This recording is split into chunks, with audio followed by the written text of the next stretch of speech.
Noam Chomsky, seorang intelektual filsuf dan aktivis politik terkemuka, dikenal karena kritikannya yang tajam terhadap kebijakan luar negeri Amerika Serikat dan tindakan pemerintahannya. Tujuan utama dari kritikannya adalah untuk, yang pertama, mengungkap kebenaran, kedua, mempromosikan keadilan, ketiga, mendorong perubahan. Chomsky menggunakan berbagai cara untuk mencapai tujuannya, termasuk menulis buku dan artikel, memberikan kuliah, dan partisipasinya dalam aksi protes. Ia juga dikenal dengan gaya yang bicara yang lugas, tanpa kompromi. Beberapa contoh kritik Chomsky yang terkenal antara lain, Perang Vietnam. Chomsky adalah seorang pengkritik keras Perang Vietnam. Ia berpendapat bahwa perang tersebut adalah tindakan agresi yang tidak bermoral dan ilegal.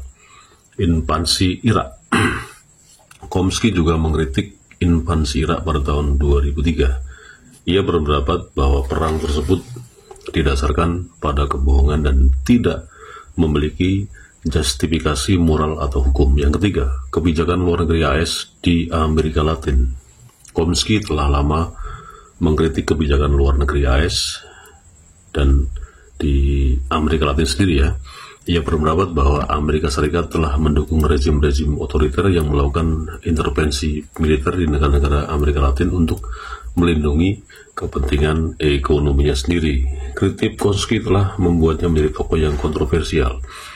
Beberapa orang memujinya sebagai orang intelektual dan berani dan jujur, sementara yang lain mengkritik karena dianggap terlalu radikal di Amerika atau anti-Amerika lah, kurang lebih seperti itu. Namun tidak dapat dipungkiri bahwa Chomsky telah memberikan kontribusi yang signifikan terhadap pemahaman kita tentang kebijakan luar negeri Amerika Serikat dan tindakannya. Assalamualaikum sahabat AW Kertapati, kita kembali di Opini AW Kertapati Channel. Memang berbeda dengan para tokoh-tokoh yang ada di Indonesia yang mungkin mengklaim dirinya seorang filsuf, seorang aktivis politik, bahkan seorang intelektual dalam mengkritisi, menganalisa dengan narasi-narasi yang tajam kepada pemerintahan, baik itu pemerintahan Jokowi hingga pemerintahan sekarang ini, Kabinet Merah Putih Prabowo Subianto. Karena memang kita juga perannya di dalam kancah internasional mempunyai kebijakan bebas dan aktif, tidak ke sono, tidak ke sini, bahkan mungkin saja cenderung pasif. Tapi kalau kita membandingkan seorang intelektual, seorang filsuf, bahkan sampai seorang aktivis politik yang sama-sama menganalisa, mengkritisi dengan narasi-narasi yang tajam di dalam negeri ya, tentu saja pemerintahan Jokowi dan Prabowo, tokoh-tokoh ini mungkin kalau banyak pihak itu bukan mengkritisi, bukan menganalisa, tapi mencari panggung. Nah, ketika sudah mentok, tidak diperhatikan oleh pemerintahan yang dituju, yang dikritisi dengan tajam tadi, seperti Jokowi dan Prabowo, akhirnya bernarasi jorok untuk bagaimana meraih simpati dari kaum atau orang-orang akar rumput dengan dialektika-dialektika yang mudah dimengerti. Sementara itu gelar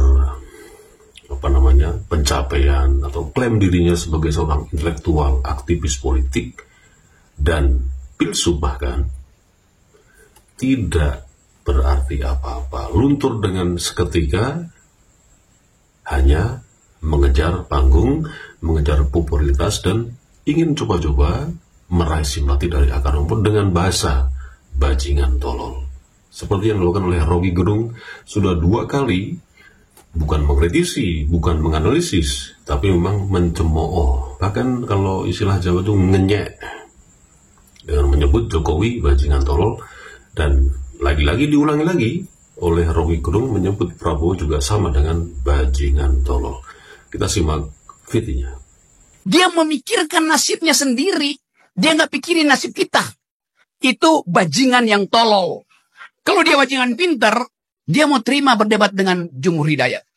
Tapi bajingan tolol itu sekaligus bajingan yang pengecut aja. Sekarang saya tidak ragu-ragu mengatakan presiden ke-8 kita adalah bajingan tolol. Anda bayangkan psikologi kita kalau nanti itu ada Prabowo, di situ ada putra Wakanda.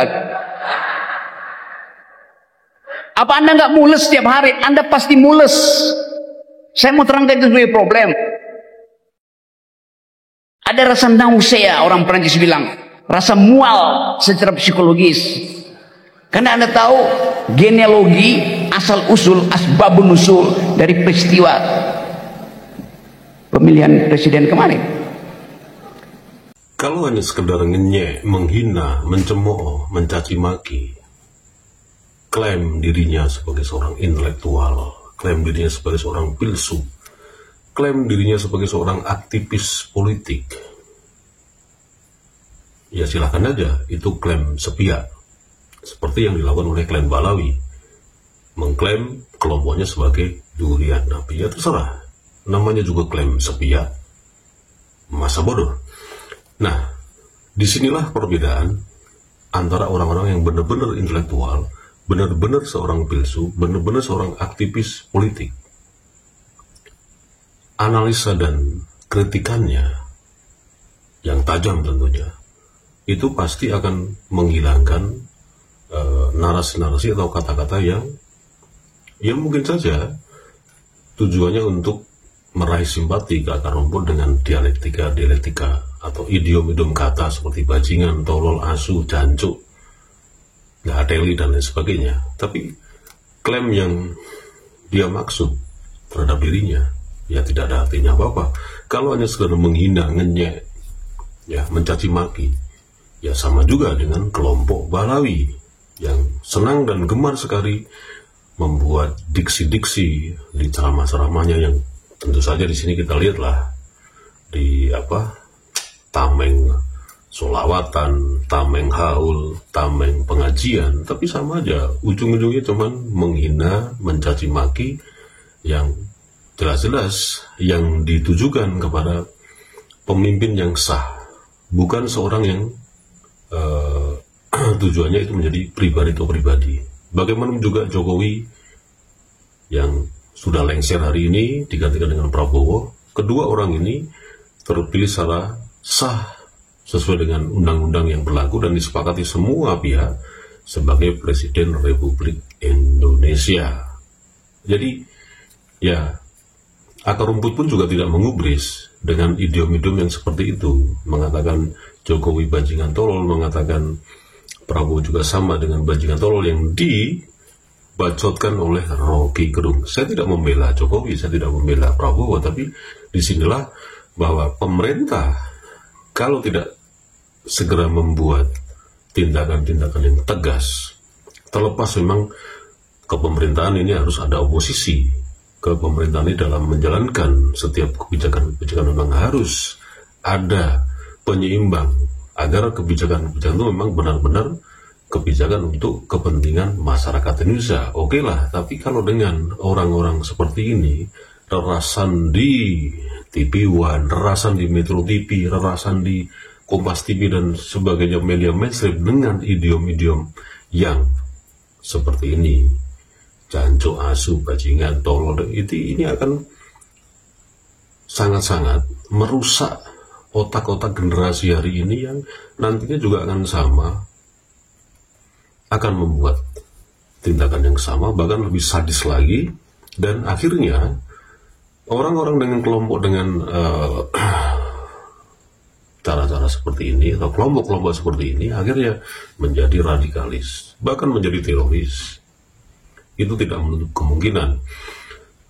Ya, kita tunggu saja bagaimana peran pemerintah hari ini, terlepas sekali lagi memang harus dijaga dengan oposisi dan terus dikritisi setiap kebijakan-kebijakannya. Tapi kalau saya ulang lagi dengan kata-kata yang seperti itu, ini sangat-sangat sebetulnya tidak mencerminkan bangsa ini yang bangsa bermartabat, tapi bangsa yang bermartabat.